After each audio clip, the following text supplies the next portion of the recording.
6:01 is the time now. School districts are trying to figure out how to send kids safely back to school. And today, many are questioning how parents and teachers can make sure that kids keep those masks on in the classroom all day. Not an easy thing to do, right? We're talking about kids. So WCPO 9 News reporter Pat LAFLEUR went to the professionals for some advice.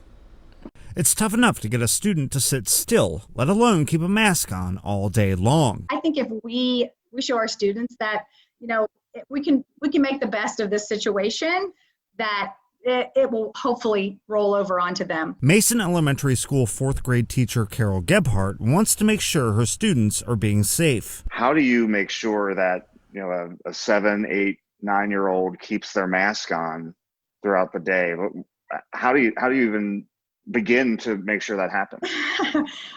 Well, I know I have thought about that many times. I've seen many funny memes about what's going to really happen. But I think also if you are modeling that, wearing it, and then at the beginning of the year, setting up that, this is good for us. This is good for our safety, and we want to wear these. These are a positive thing. We also spoke with Dr. SCHAZZFIN, Cincinnati Children's leading expert on infection prevention and control and associate professor of infectious disease. We're not born knowing how to brush our teeth, how to put on clothes, how to wear shoes, how to behave. If a child will respond to incentives, star on a chart that leads to a reward, the child gets to choose the kind of mask or the logo on the mask. The child's obsessed with Marvel comics.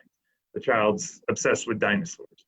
Put those on the mask. Dr. SCHAZZFIN agreed with GEBHARDT that parents and teachers lead by example on this issue. Number one, we lead by example. Number two, we set expectations. This is acceptable, this is not acceptable. For Dr. SCHAZZFIN, it's about figuring out the best way to acclimate your child to wearing a mask. If a child is having trouble wearing a mask, is not so much not to force the issue, but rather to try to understand why that's happening. Reporting, Pat LAFLEUR, WCPO 9 News.